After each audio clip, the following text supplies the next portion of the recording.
Sigmund Freud was born in 1856 and died in 1939. He was known as one of the founding fathers of psychoanalysis. He also coined the term ego. One of his better-known personality theories is the 5 stages of psychosexual development. There are 5 stages to Sigmund Freud's psychosexual development. Stage 1 is oral, Stage 2 is anal, Stage 3 is phallic, Stage 4 is latency, and Stage 5 is genital. Stage 1 is the oral stage. This spans from when child is 0 to 18 months, and pleasure is derived from activities using their mouth and their lips. Within this stage, the child's first gratification is the mother's breast and swallowing their milk. This can also be seen in mouthing, sucking, or swallowing food or objects.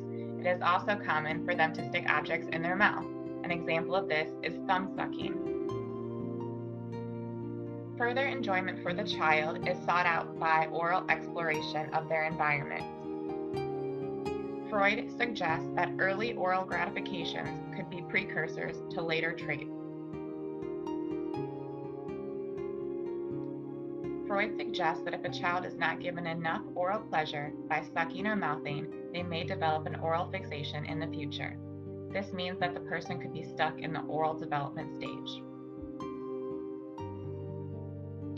Too much oral stimulation could also cause an oral fixation. This fixation can be seen in adults or who are consumed by oral activities like smoking, biting their fingernails, or obsessive chewing of gum. Freud believed that the oral stage has a large influence on how the individual's personality will develop and who they will become as an adult. If a person fights the urge to satisfy their oral fixation, they may become a pessimist and aggressive towards others. Freud believed that the outside influences, such as parenting styles, could have a large impact on how a person develops. Depending on which stage of the development a child is in, subsequent behavior and personality will be centered on that stage. The second stage is called the anal stage. This takes place from age 1 to age 3. During this stage, the primary focus is learning to control bowel and bladder movements. The major conflict a child will face during this time is potty training. Because the major conflict is potty training, the child needs to learn how to control his or her bladder and bowels. When a child learns to control these functions, they feel accomplished. In order for a child to be successful in this second stage, the parents need to use positive reinforcement. Parents who use positive reinforcement receive better results. It is also believed that parents who use rewards like candy, stickers, etc. also have better outcomes in the second stage. If a child receives praise and reward in this stage, they are more likely to develop into competent and creative adults. Not all parents reward throughout potty training, though. Parents who ridicule or punish children who have accidents tend to have negative outcomes in this stage. However, if parents are too lenient in this stage, the child develops an anal explosive personality. In an anal explosive personality, the child has a messy and destructive personality. On the other hand, if parents are too strict during the anal stage, the child may develop an anal retentive personality. In an anal retentive personality, a child becomes rigid, obsessive, and orderly. The third stage of Sigmund Freud's psychosexual theory of development is the phallic stage. The phallic stage occurs from the ages of 3 to close to the age of 6. In the phallic stage, the sensitivity moves from the anus to concentrate on the genitals. This is where masturbation becomes a new form of pleasure. In the phallic stage, the child becomes aware of anatomical sex differences, which sets in motion the conflict between erotic attraction, resentment, rivalry, jealousy, and fear. The phallic stage is different from boys and girls. Boys initially think that girls are hiding a penis and then think that it has been cut off. According to Freud, at this point in the phallic stage, the boy has discovered masturbation and wants to direct his activity towards his mother. This leads to the Oedipus complex. This complex is derived from the Greek myth where Oedipus, a young man, kills his father to be able to marry his mother. Upon discovering what he has done, he pokes his eyes out and becomes blind. The Oedipus complex is the general term for both the Oedipus and Electra complex. The Electra complex is considered to be the female version of the complex. In young boys, the Oedipus complex, or more correctly, conflict, arrives because the boy develops sexual desires for his mother. He wants to possess his mother exclusively, and due to this, wants to get rid of his father so that he is enabled to be able to do this. Irrationally, the boy thinks that his father were to find out about his sexual desires, that he would take away what he loves most. In the phallic stage, what the boy loves most is his penis. Hence, the boy develops castration anxiety. The problem the little boy then sets out is to resolve the Oedipus complex by intimidating, copying, or joining in masculine dad-type behaviors. This is called identification, and how the 3 to 5-year-old boy resolves this complex. Identification means internally adopting the values, attitudes, and behaviors of another person. The consequence of this is that the boy takes on the male gender role and adopts an ego, ideal, and values that become the superego. The boy's desire for his mother goes deeply into the unconscious. Later on in life, other unobtainable and inexpressible wishes will follow into this repressed area, like the prohibitions on behavior from parents, teachers, police, and religious authorities. For girls, the Oedipus complex can be sometimes called the Electra complex.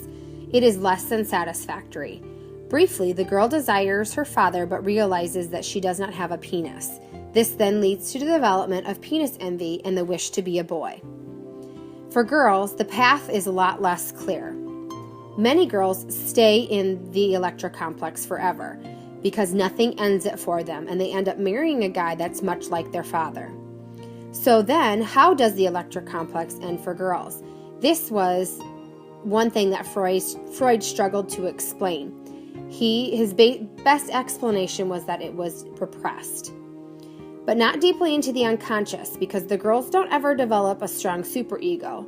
They also feel that they are not as moral as men, and also feel that they are not suitable to be leaders or rulers. Fixation in the phallic stage develops into what is called a phallic character. This person is reckless, self-assured, and narcissistic. The inability to resolve this conflict can cause a person to be afraid or incapable of having any close relationships. Freud suggested that a fixation in this complex could be the root cause of homosexuality. Freud believed that the fourth stage of development is the latency stage. This stage lasts from about 7 years old until the child hits puberty. Some researchers believe that Freud thought of this stage as more of a transition from the phallic to the genital stage. During this stage, children are suppressing their sexual feelings. This causes them to ignore the opposite sex.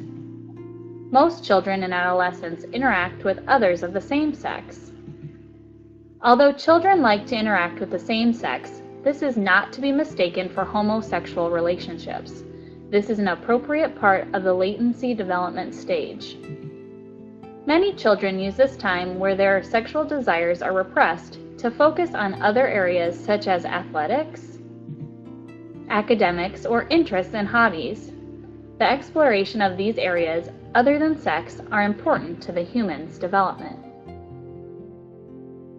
All right, and this brings us finally to stage 5, the culminating stage of Freud's psychosexual development. And according to Freud, once a man or woman, or I guess boy or girl, hits puberty, they finally enter what's known as the genital stage. And according to Freud and according to the picture, there's really only one thing on their mind once they have finally reached stage 5. once a child has reached puberty or stage 5 in psychosexual development, their inner behaviors and motivations really seem to change. And if you notice the 6th grade picture, we have the well-known middle school dance phenomenon. Boys on one side of the room, girls on the other. Seems at this stage they just want to hang out with their bros, or they just want to hang out with their sisters. I guess that's what they would say. And when they're doing that, they really don't concern themselves too much with the opposite sex, perhaps afraid of cooties or something along that lines. But as they go through those middle school years, and while some, that may need to get into high school before they reach this, those attentions of those kids begin to change, and they become fully aware of the opposite sex as well as their desires towards them.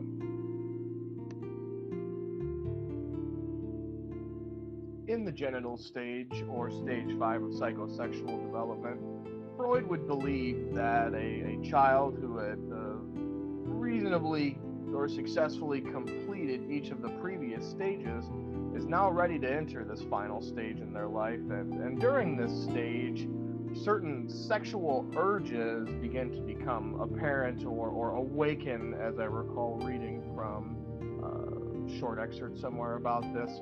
And as those sexual urges do become more powerful, it tends to control many other aspects of their life, how they look, dress, talk, act in front of people, a variety of things in that, as they are now kind of fully engaged into this interest in the opposite sex, and of course their own interests in genital stimulation that they get from the opposite sex. Somewhat recapturing statements from the last slide, as mentioned here, there are certain lessons to be gained through each psychosexual stage. And provided that they did make it through those stages successfully, they are now ready for this final phase.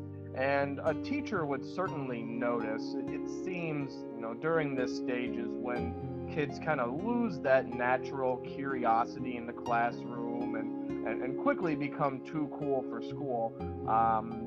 And a lot of this, I feel, kind of rides on the fact that they perhaps are subconsciously driven by these desires, which forces them to portray themselves in a certain way, and by portraying themselves in a certain way, perhaps even making themselves more sexually appealing to the opposing gender.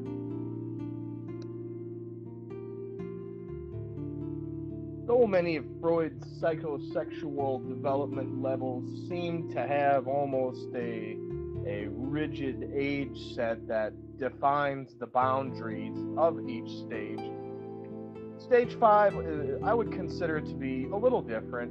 First of all, the onset of puberty isn't really the same for all kids. And even for those that do reach puberty, there may have been certain occurrences in previous stages that may leave them with certain hang-ups or quirks which may prevent them from conforming to their sexual desires, I would guess. We also can't forget about social, cultural, or religious backgrounds that may work to kind of sequester these urges. So while an individual may physically be ready for this stage, there is certainly possibilities that mentally they are not. And I think we can all imagine individuals in life that maybe or could, like I said, simply imagine, that maybe did end up having a hang up in these stages, and for a variety of reasons, whether it was parenting or other factors, that does keep them from fitting this regular mold that Freud has created for the human psyche. Despite the fact that a lot of psychology critics, and perhaps even well as myself, thinking that most of Freud's stages are usually just purely based on these sexual issues or urges that are driving our subconscious mind through our lives. There are other things that do come out, especially this 5th stage. before it seems a lot of a person's purpose or intentions was really involving just themselves in some way, shape, or form. And it is in this stage 5 that people do become aware of other people's needs and perhaps can finally begin to see things from a different perspective and don't maintain the typical egocentricity that we find with adolescents.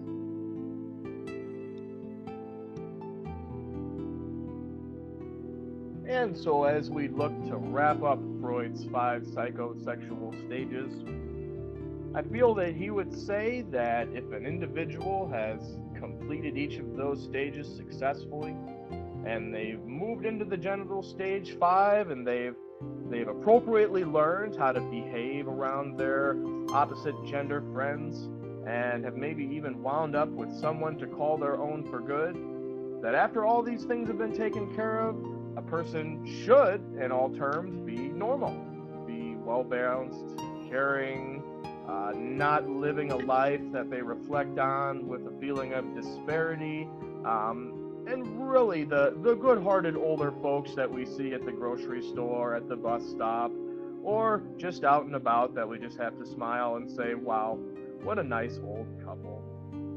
So hopefully we can model after all of these stages here and kind of reflect on our own experiences and wonder if we've met all of the requirements of each of these stages, and will we ourselves wind up being those well-balanced and caring individuals that we see in this very picture.